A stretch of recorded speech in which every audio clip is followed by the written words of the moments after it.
Chegou a hora de algo que o pessoal se descabela, que são os princípios e diretrizes. Eu fico bem chateada quando a banca faz uma confusão sobre isso. Então, antes da gente começar, presta atenção numa coisa. Lá na Constituição, no artigo 198, a gente tem diretriz. Nós temos 3 diretrizes, tá? A gente tem o atendimento integral, a descentralização e a participação da comunidade. De novo, o atendimento integral, a descentralização e a participação da comunidade. Aqui, teoricamente, a lista é só de princípio. Só que essas 3 diretrizes que estão lá, elas também são princípios aqui.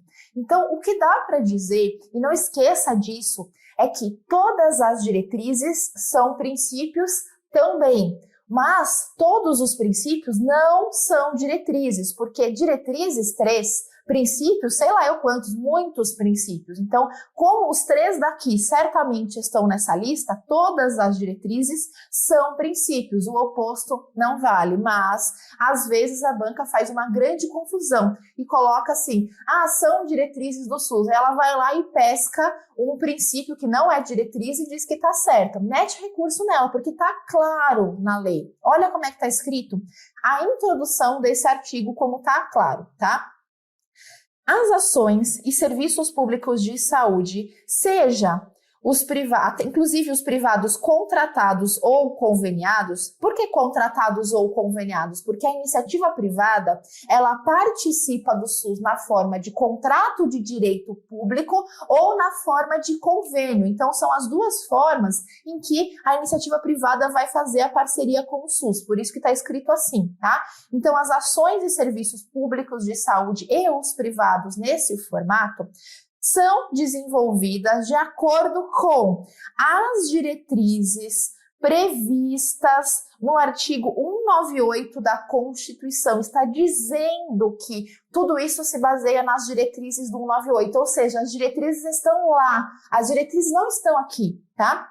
Obedecendo ainda, ou seja, também aos seguintes princípios. Então, a lista traz, a não ser que você interprete diferente, mas não vejo outra forma dentro da nossa língua portuguesa de interpretar. Eu não sei o que as bancas fazem, que colocam tudo ali aquele miojo todo e acham que tá tudo lindo. Não tá, tem que ser de acordo com o que tá aqui. Senão o aluno vai estudar como? Desse jeito, né? A cabeça da banca? Não dá.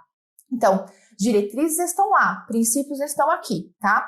Quais são os princípios? Todos importam? Sim, todos importam. Vamos ver um por um aqui. Primeiro princípio, universalidade. Esse é o princípio mais famoso. Universalidade de acesso. Você pode entender até universalidade igual acesso.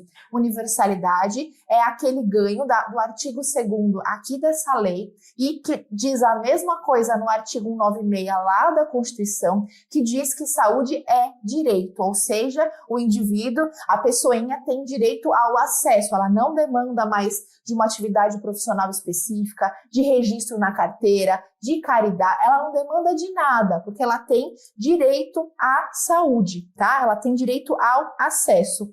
Olha a grande confusão aqui. Direito ao acesso, igual acesso aos serviços de saúde em todos os níveis de assistência.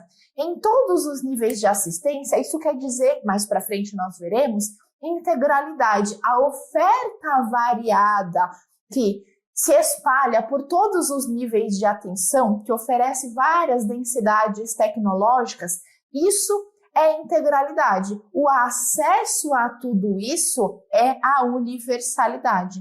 Tudo bem? Então, universalidade é o primeiro princípio, não primeiro, quanto mais importante, mas é que sem acesso de nada adianta os demais princípios. Outro princípio, integralidade. Integralidade também é diretriz conforme o artigo 198 da Constituição. Então, integralidade de assistência, entendida como o quê? Conjunto articulado das ações e serviços que são preventivos, curativos, individuais, coletivos para cada caso, individual a cada caso, em todos os níveis de complexidade. Veja que é uma gama variada de serviços a serem ofertadas à população. Isso é integralidade. Te faço ainda uma observação importante, que diz assim, ó, entendidos como conjunto, achei a palavra articulado. Conjunto articulado, não é soltos os serviços, eles estão dentro de uma rede, dentro de uma lógica de organização de tais serviços. E essa lógica de organização se chama, simplificando ao máximo, rede de atenção à saúde, tá? Então grava isso, não tá tudo perdido, mas essa completude de oferta é a integralidade. Abaixo, continua nos princípios, preservação das pessoas e sua integridade física e moral. Detalhe, as pessoas, elas não são meros receptores da saúde, eles vão também opinar, eles vão aceitar termo do consentimento acerca da realização de uma determinada cirurgia, procedimento, eles também vão ter autonomia para seguir ou não a orientação recebida. Então, se a orientação é feita para mudança de hábito de vida e etc., o indivíduo tem total autonomia e responsabilização para tal, cuja consequência também envolve as suas próprias ações. Afinal de contas, lembra, o poder do Estado ele é compartilhado com o próprio indivíduo, além da sociedade, empresa, trabalho e etc., né? Bom, então preservação da autonomia também é princípio. Outro princípio, igualdade da assistência à saúde, e esse final ele é bem importante, sem preconceitos ou privilégios, sem clientelismo, tá? Agora, percebam uma coisa, a equidade, ela está expressa aqui? Não, ela não está expressa. A equidade é diferente de igualdade. Na equidade, eu vou corrigir ou melhorar as vulnerabilidades, as iniquidades, para eu fornecer saúde. Saúde que sim, vai ser igual à oferta para todas as pessoas, igual no sentido de todos temos direito da oferta de saúde, direito do acesso, direito de receber, tá? Agora, a equidade, apesar de ela ser considerada um princípio do SUS, ela não está expressa aqui, porque na sequência eu vou te mostrar que a gente tem também uma classificação teórica, não expressa aqui, mas que ela nos traz princípios doutrinários e organizativos. E essa divisão teórica é onde a equidade está ali inserida e ela é válida. Mas se disser que a equidade ela está expressa no artigo 7º da Lei 80/80/90, ela não está, tá? Então cuidado para não se confundir, mas igualdade está aqui em um dos seus princípios. O que mais? Direito à informação às pessoas assistidas sobre a sua própria saúde, sobre a saúde delas mesmas, não é saúde de outras pessoas, tá? Então, direito à informação, direito de não ser passivo. O indivíduo agora, ele é ativo, ele é protagonista. Divulgação das informações, veja, não é divulgação das informações da pessoa, divulgação das informações quanto ao potencial dos serviços de saúde e sua utilização. Lá na Carta dos Direitos dos Pacientes, está escrito lá em um dos itens, que eu já não sei mais qual é, que o usuário ele tem direito de chegar numa unidade de saúde e saber ali quais são os serviços prestados, quais são e quem são esses profissionais que ali estão disponíveis. Então, esse conhecimento compartilhado com o usuário traz para ele, inclusive, a autonomia de escolha, inclusive de participação social, de cobrança do próprio serviço, né? Item 7, tudo princípio que a gente está vendo até agora, enorme a lista, né? Utilização da epidemiologia para o estabelecimento de prioridades, alocação de recursos e orientação programática. Sabe o que isso quer dizer? Que o planejamento do SUS, ele não é de cima para baixo. Não é o gestor federal que fala assim, esse ano o programa que vai entrar em vigor aqui na população vai ser esse. Da onde saiu? Da minha cabeça, vozes da minha cabeça. Isso não acontece. O planejamento, ele é feito de baixo para cima. Então, a frase que vai aparecer já aqui na legislação é que o planejamento, ele é ascendente. Ele emerge das demandas. Então, veja, eu utilizo os dados epidemiológicos que estão expressos nos sistemas de informação, onde os municípios alimentam, se consolidam nos estados que também alimentam e se consolidam em âmbito nacional. Então, através desses dados, que vai formando aí uma árvore de baixo para cima, eu vou utilizar para fazer o planejamento de saúde, para alocar também a questão financeira, para orientar os programas que entrarão em vigor. Então, é um princípio que diz respeito totalmente com o planejamento do SUS. Também é princípio participação da comunidade. Agora fala aí para mim, participação da comunidade também não era diretriz? É também diretriz. Então, quais são mesmo as diretrizes? Integralidade, participação da comunidade e a descentralização. Então, esses dois aqui são princípios e diretrizes. Muita atenção, tá? Participação da comunidade, então, a gente vai conhecer através da segunda Lei Orgânica da Saúde, a Lei 8142, as formas, as instâncias de participação. Por exemplo, o Conselho de Saúde, a Conferência de Saúde, mas está expresso aqui já, apesar de não estar detalhado quais são as formas que isso vai acontecer, mas já está expresso que é um princípio. Descentralização político-administrativo, ou seja, eu tenho aqui a União, onde o poder todo não vai ficar concentrado aqui, pelo contrário, vai descentralizar para os estados e cada estado vai descentralizar aos municípios. Então, essa descentralização, esse povo que ganhou muitos e muitos braços, permite uma gestão muito melhor, afinal de contas, a gente está falando de um país que é enorme, que é extremamente heterogêneo nas suas necessidades e condições. Vai comparar um determinado estado que tem uma condição financeira muito ruim, muito deficitário, com outro que é um estado muito rico. Não vai bater as necessidades de saúde, né? Então, a descentralização, ela dá poder e autonomia para que o mapeamento das necessidades de gestão, ela aconteça de forma mais inteligente. Então, descentralização com direção única em cada esfera. Como direção única em cada esfera? No âmbito nacional, federal, eu tenho o Ministério da Saúde. No âmbito estadual, eu tenho a Secretaria Estadual da Saúde. E no âmbito municipal, eu tenho a Secretaria Municipal da Saúde. Essa é a direção única em cada esfera. E essa descentralização, ela acontece, que é um princípio que a gente está vendo no artigo 7º, para a gente não perder o fio da meada, ela é um princípio que tem ênfase na descentralização para o município. Então, não é que pula o estado, mas tem ênfase para o município, porque é onde está em loco, é onde está imerso com o nariz no problema, né? E regionalização e hierarquização da rede e serviços de saúde. Isso é um subconceito da descentralização. O que ela quer dizer?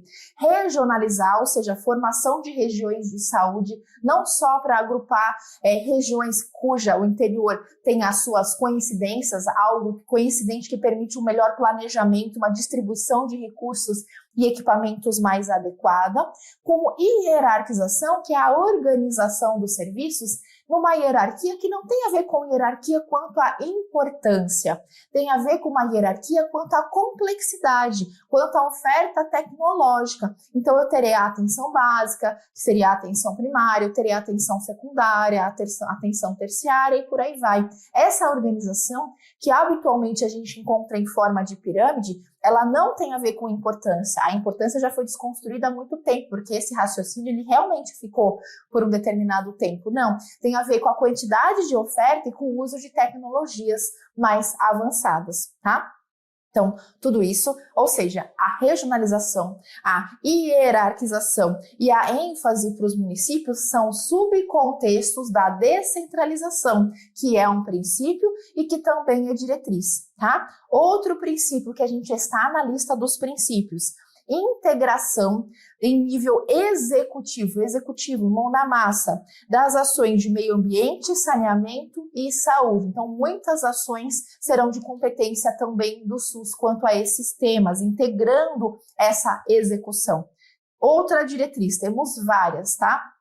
Conjugação, união dos recursos financeiros, tecnológicos, materiais e humanos de todos os entes para a prestação da assistência à saúde da população. Então, até as regiões de saúde colaboram nessa conjugação, tá? Nesse planejamento.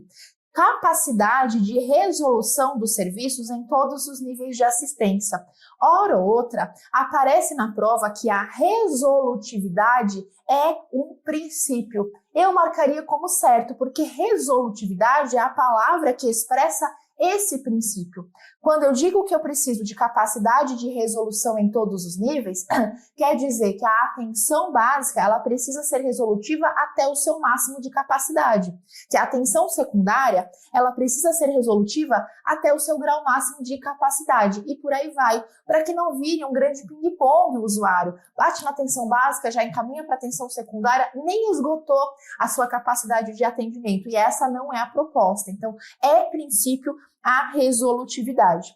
Também é princípio a organização dos serviços de modo a evitar a duplicidade de meios para fins idênticos. Organizar o serviço adequadamente, por exemplo, dentro das regiões de saúde, faz com que municípios pequenininhos, de repente, tenham vários serviços disponíveis de atenção básica, secundária, mas de repente de atenção terciária, que vai um investimento maior, ele tenha um de referência para essa região e atenda adequadamente, ao invés de cada mini município ter toda a estrutura completa, ou seja, eu tenho duplicação dentro de áreas pequenas com alto investimento, desperdício de dinheiro para fins idênticos, cujo fim final é acesso à saúde de uma forma geral. Esse 14 também é novidade, Lei 14.679. Olha só, vamos ver ele com atenção. Organização de atendimento específico e especializado para mulheres e vítimas de violência doméstica em geral. Então, não é só mulheres. Veja que está escrito, tem um E aqui. Então, é mulheres e vítimas de violência doméstica em geral. E inclui o que esse atendimento? Inclui acompanhamento psicológico, cirurgias reparadoras. Também é princípio, tá? E aqui, proteção idem, tá? Novo. Na verdade, o mais novo é esse de baixo. Proteção integral aos direitos humanos de todos os usuários. Também, não está focando só numa população. Primeiro ele diz de todos, depois ele dá um enfoque. E especial atenção à identificação de maus tratos, negligência e violência sexual contra crianças e adolescentes. Dá para entender que o maior foco que ele quis trazer através dessa Lei 14.679 são as crianças e adolescentes com relação a essa exploração, a essa violência, a essa negligência, a essa ação de maus tratos. Mas logo no comecinho ele dá uma abrangida antes de chegar nessa especificidade. Então, é princípio proteger os direitos humanos relativo a esse assunto. Como é novidade, eu tenho aí, faço uma aposta de que isso há de cair muito, muito em breve e há de cair recorrentemente. De novo, vamos rever esse que é novidade. Proteção dos direitos humanos, de todos, mas especialmente na identificação de maus tratos, negligência e violência sexual, praticado contra quem? Contra as crianças e contra os adolescentes, certo? Tá acabando, tá? É o último, aleluia. Proteção integral dos direitos humanos, esse aqui já foi, né? Foi o 15? Ótimo, tá duplicado, beleza, já passamos por ele. Princípios e diretrizes são esses. O que eu te falei? Que não pode confundir com as diretrizes. E por que eu misturei agora princípios e diretrizes? Porque todas as diretrizes são princípios. Todos os princípios não tem como ser diretrizes, a quantidade de itens não bate. Lá na aula da Constituição Federal, quando ela te é pertinente, a gente estuda no 198 exatamente as 3 diretrizes que eu martelei aqui com você, que é a descentralização, que é o atendimento integral e que é a participação da comunidade, tá? Agora, a outra forma de ver princípios, como eu te disse, é a divisão do que é princípios doutrinários e o que é princípios organizativos, onde não tem não está expresso exatamente dessa forma na Lei 80/80/90. Então, grava 2 divisões didáticas teóricas, princípios doutrinários e organizativos. Os doutrinários são universalidade, equidade e integralidade. Grava, de novo. Os doutrinários são universalidade, equidade e integralidade. O único que não apareceu foi a equidade. A gente citou simplesmente, não apareceu expressamente. Com a equidade, eu quero diminuir as desigualdades. A equidade, ela vai ser geralmente critério de porta de entrada para muitos programas. Por exemplo, programa de assistência domiciliar. Se eu sou rígida e consigo me locomover à unidade de saúde, então eu farei dessa forma para ser atendido e ter acesso à saúde. Mas se, de acordo com o protocolo, a Dona Maria, que é acamada e que tem as condições que a impedem a ter acesso a essa saúde, ainda que tenha uma vaga ali. Então, por exemplo, esse serviço domiciliar, ele a atende de forma a ela também ter saúde, tal como eu. Veja, ela não está recebendo um privilégio, ela tem uma desigualdade importante quanto a mim, comparado a mim,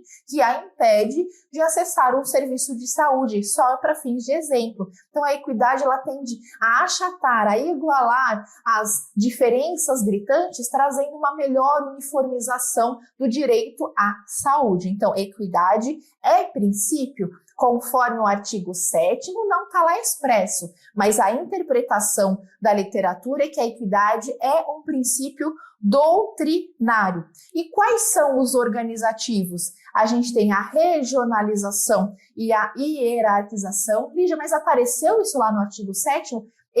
Esse item ele aparece dentro da descentralização. Observa que aqui ele é tratado enquanto princípio separado. Aparecia assim lá, quer voltar para ver? Ó? Aparecia desta forma. Vale a pena a gente olhar. Ó, aqui, ó. Apareceu descentralização enquanto princípio e lá dentro da descentralização apareceu. Lá no artigo 7º tinha a descentralização enquanto princípio e dentro ali a questão da regionalização. E aqui, nessa divisão didática, não, aparece enquanto separado. Então, regionalização é um princípio organizativo, descentralização é outro princípio organizativo e participação popular, o terceiro princípio organizativo. E aquela coisa clássica, né? Doutrinário começa com consoante e os princípios doutrinários estão todos aqui em vogal. Princípios organizativos começam com vogal e os princípios todos começam com consoante. Então, é um plus, mas por causa da equidade vale a pena porque ela é tratada aqui, ela existe, só que como não está expressa lá, pode trazer confusão para você, certo? Agora a gente vai ver sobre a organização.